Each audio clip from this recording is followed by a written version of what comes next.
Hello. Hello and welcome back to Caves of Qud.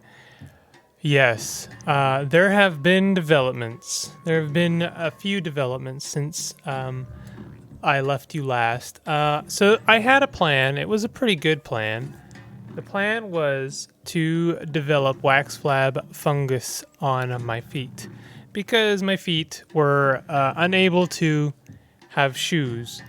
But I ran into a snag. The snag was that I had developed the mutation Regeneration.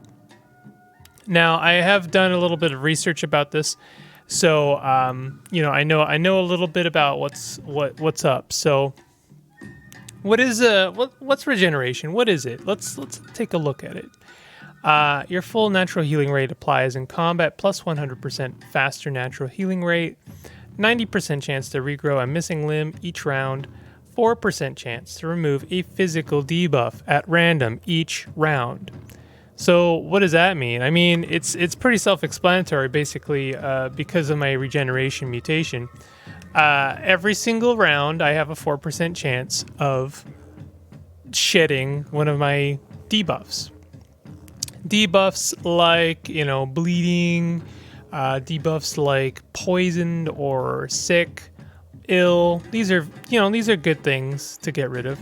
And debuffs like itchy skin. So, what does this mean for us? Well, it means that I actually, without meaning to, made it actually impossible, for me to contract any more fungal infections. I'm not kidding. It's actually probably, and I mean probably as the definition of probably, meaning probability on I have no chance of contracting a new fungal infection because I catch itchy skin and then I have to wait 3 actual days, which means I have to wait 1,400 rounds times 3. Let's do some math on that one. That's gonna be 2,800 plus another, so it'll be 4,200. 4,200 rounds times 4%.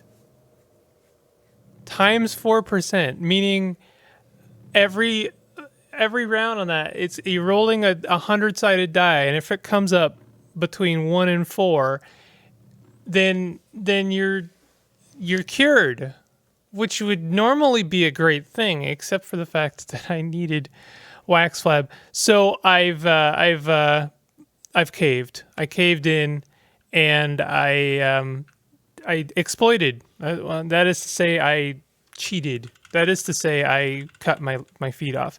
Now, why am I okay with this now? You're gonna ask. I say, you hypocrite, you absolute fraud, you other things you can call me that attack my character and my ethics as a Caves of Qud player. How could you? How dare you? Let's talk absolute garbage about exploitation of the mechanics and the rules, and then go ahead and cut your feet off and regrow normal feet. Well, here's my argument. Here's my in. Okay, you're welcome to disagree with me here.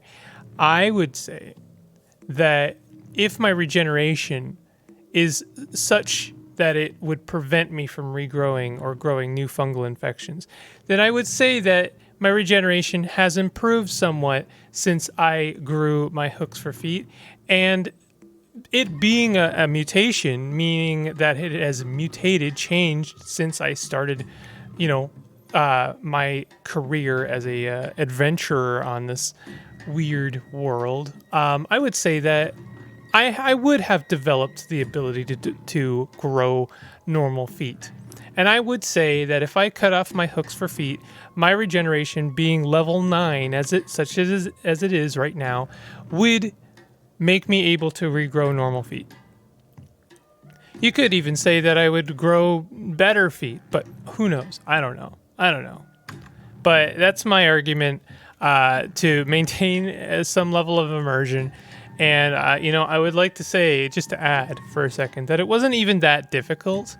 Like, I regrow limbs so quickly that I actually grew my feet back, like, the round after I cut them off. So my regeneration is actually ridiculous right now.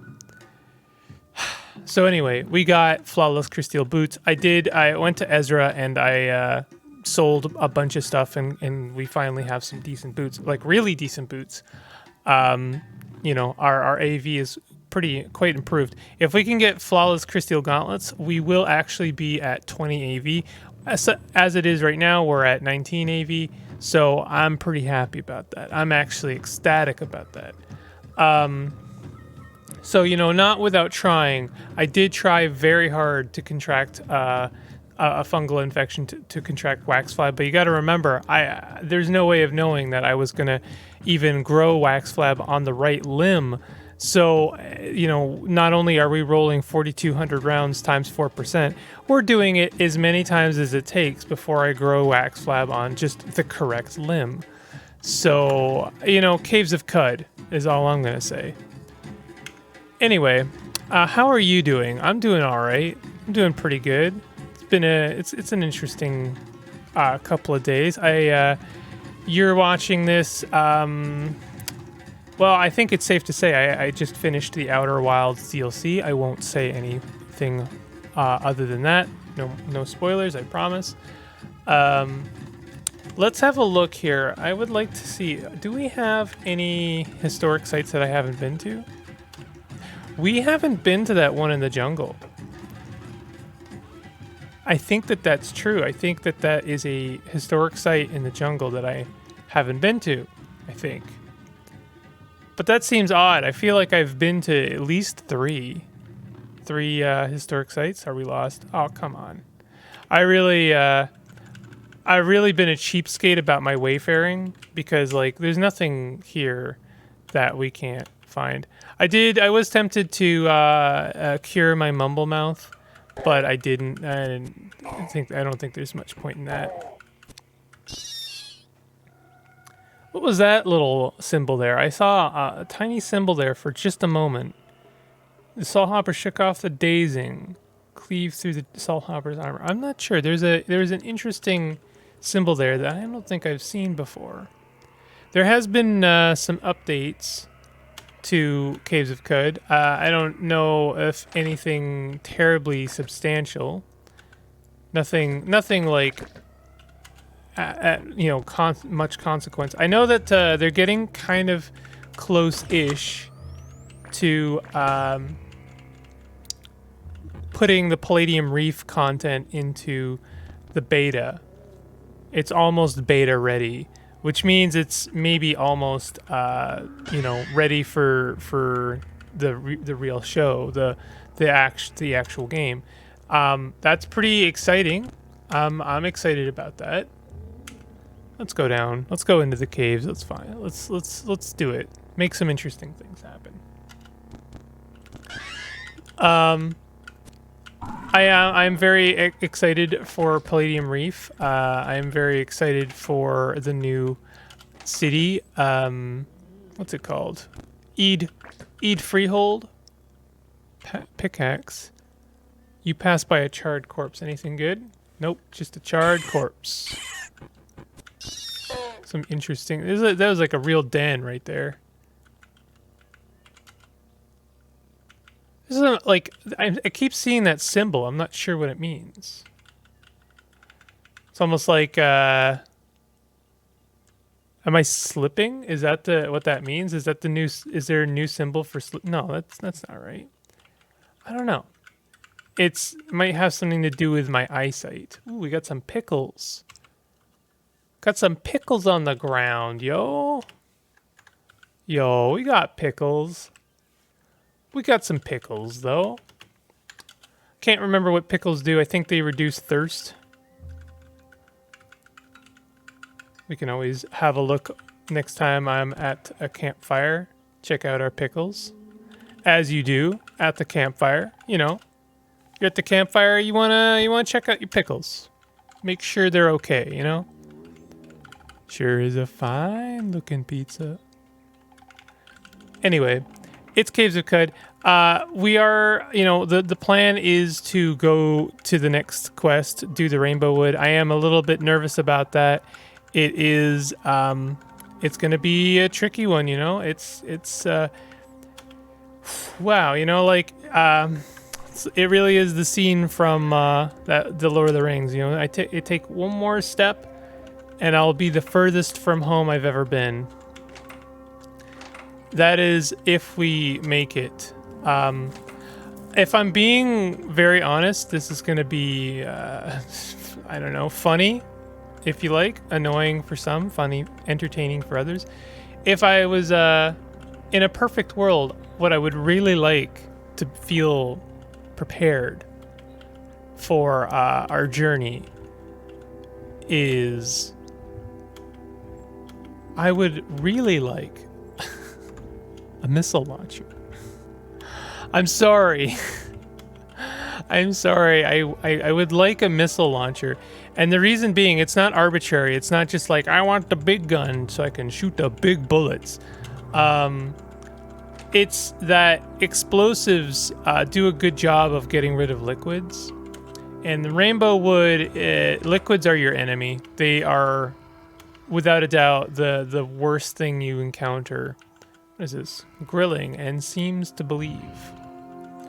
Yeah, they are like absolutely your worst enemy. So that's I think that's what I would like. I would like a missile launcher in order to try and like get rid of the liquid before it becomes a problem. We're gonna leave here. I need a light source. The reason I don't have a light source right now, why is that actually? Why don't I have a light source? Oh, that's right, because I'm using a floating point drone. And that might actually serve us quite well in Rainbow Wood because it basically protects you from oncoming projectiles. And, Lord knows there are going to be projectiles in the Rainbow Wood. This is an area. If I'm being truthful with myself, I kind of don't want to bring my friends with me. I can't remember if I did that last time. Maybe that was a mistake. Maybe I do want to bring my friends with me. Maybe they will help me, do crowd control, which is, definitely a problem in the Rainbow Wood. They're definitely doing a good job doing some crowd control with their, what are they using? I know I gave them guns pretty recently. I think they're using Eigen rifles. They're using Eigen rifles. They are going to absolutely blow through that ammo, but that's okay. I'm okay with that. I'd rather they use it and save me than, we end up in a situation where it's like, oh crap, death is upon us. I do wish they'd maybe resist using the Eigen rifles on things like leeches and snapjaws. You regain your bearings. Very good. Oh god. Okay. So let's I want to go to that historical site. I think that'll be fun. I do enjoy a good historical site, and I'm feeling pretty confident. Not overly confident, there's always that one enemy that you've never visited before, never seen before, that, plated chromeling? Oh, this is not my friend. What is that? Stun rod? Oh, yeah, okay. Yeah, there's always that one enemy you've never seen before, and it suddenly, without really any warning at all, you're dead. You find yourself dead. It's an unfortunate situation, but it's one that I have found myself in more than a couple of times.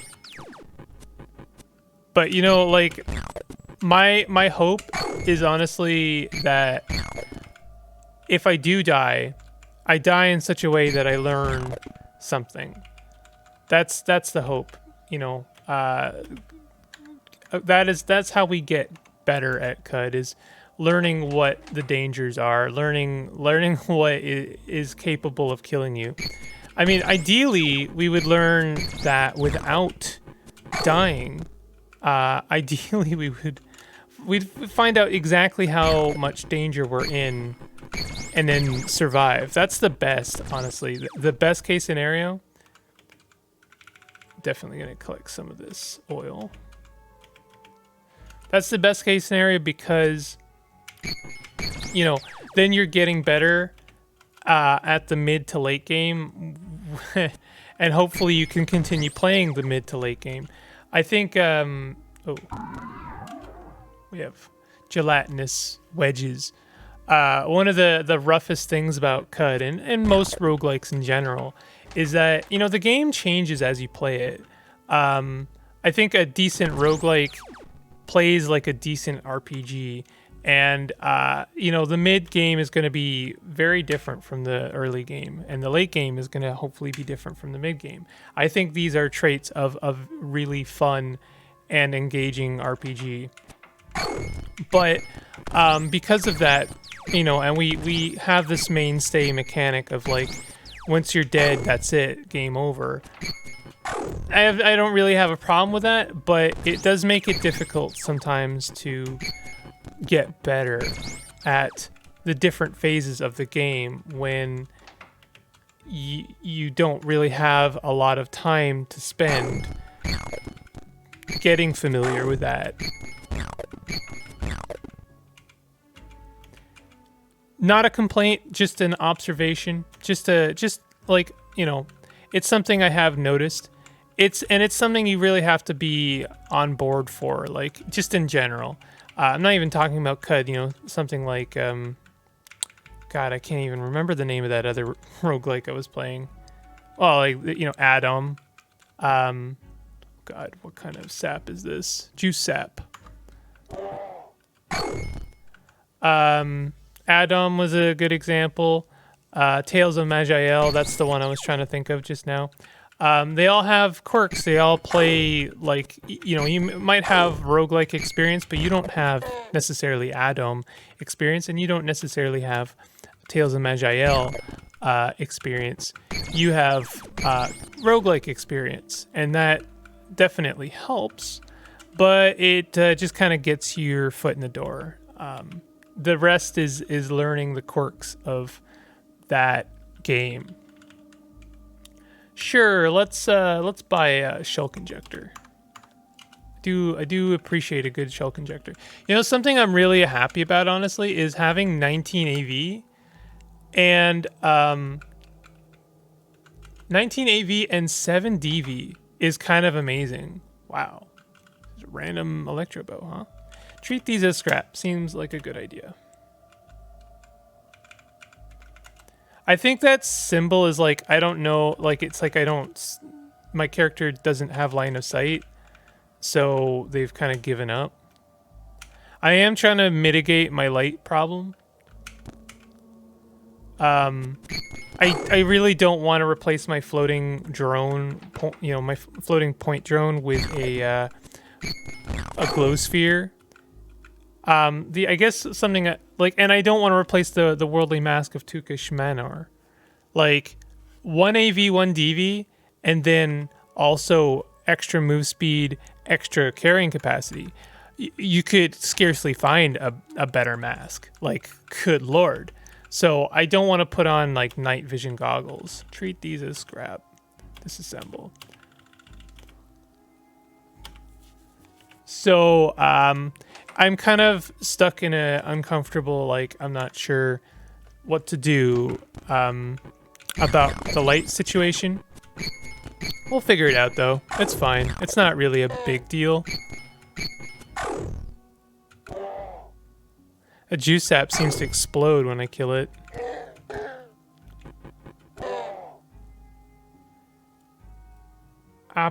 Aggle maggot dies. You take 20 damage from the juice sap and member of the cult. Yeah, the juice sap seemed to explode.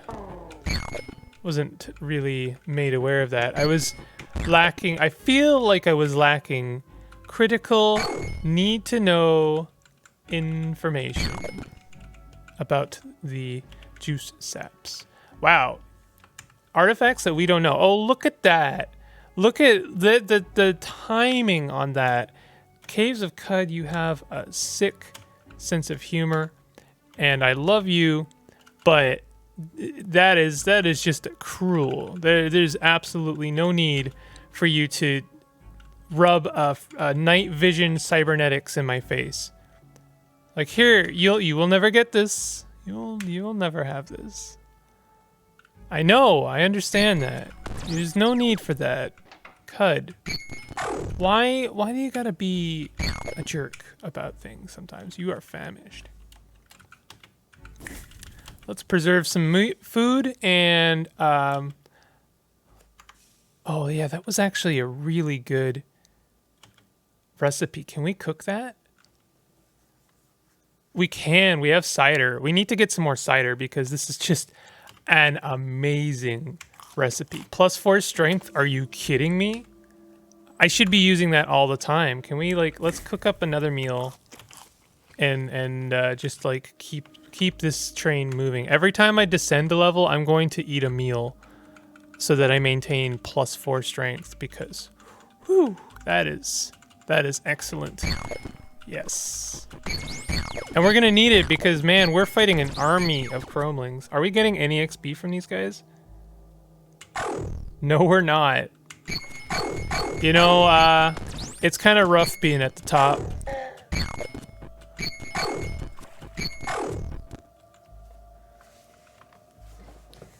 It can be kind of rough being absolutely the top of the universe because then there's nowhere left to go.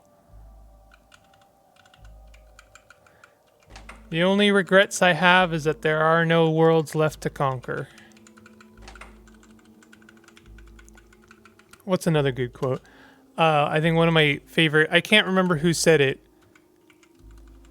It was like someone's dying and they were asked, do you want your enemies notified? Which is a very strange question.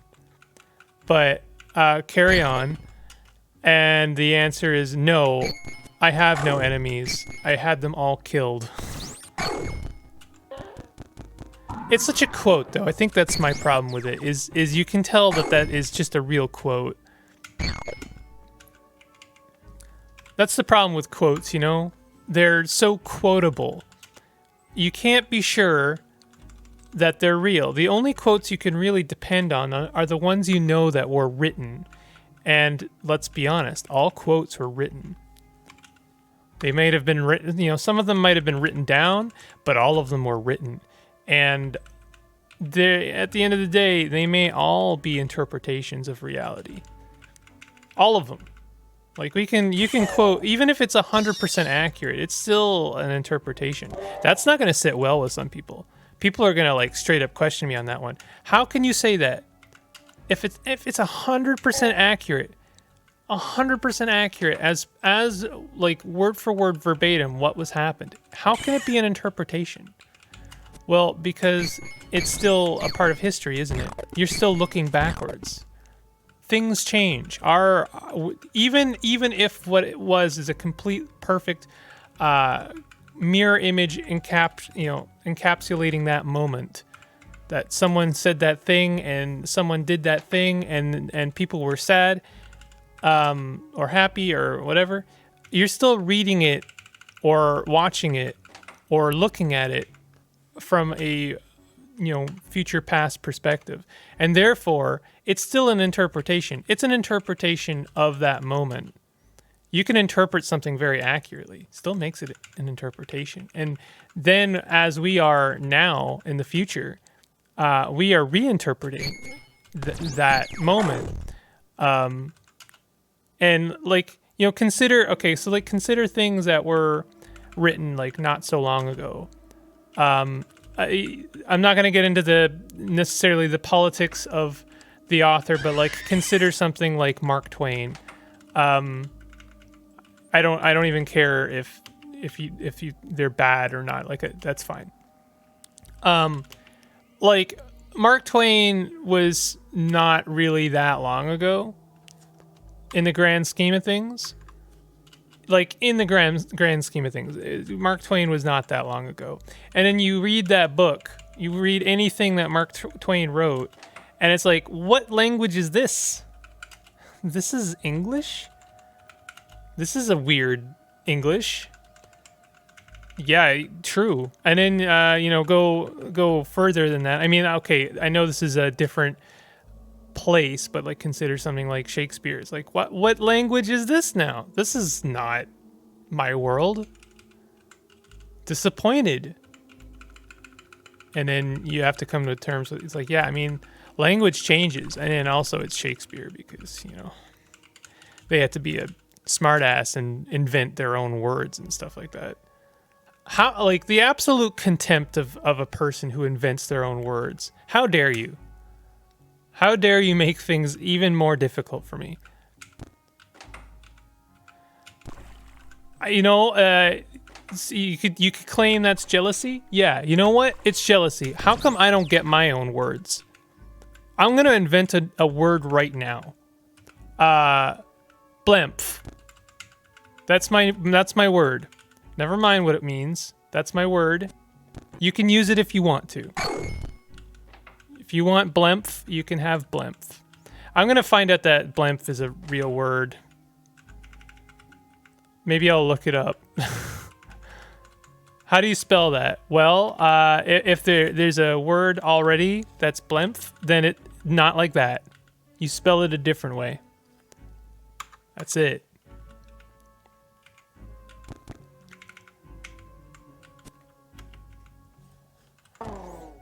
So, how are you doing? We're almost done this episode. It's been a pretty good episode. We're descending into the Shash. That's this historical site.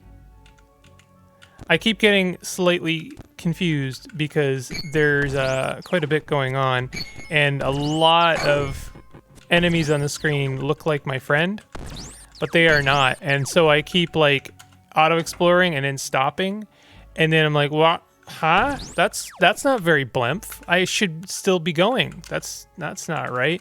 And then I realize, oh, it's because that's not my friend. Actually, that's an enemy.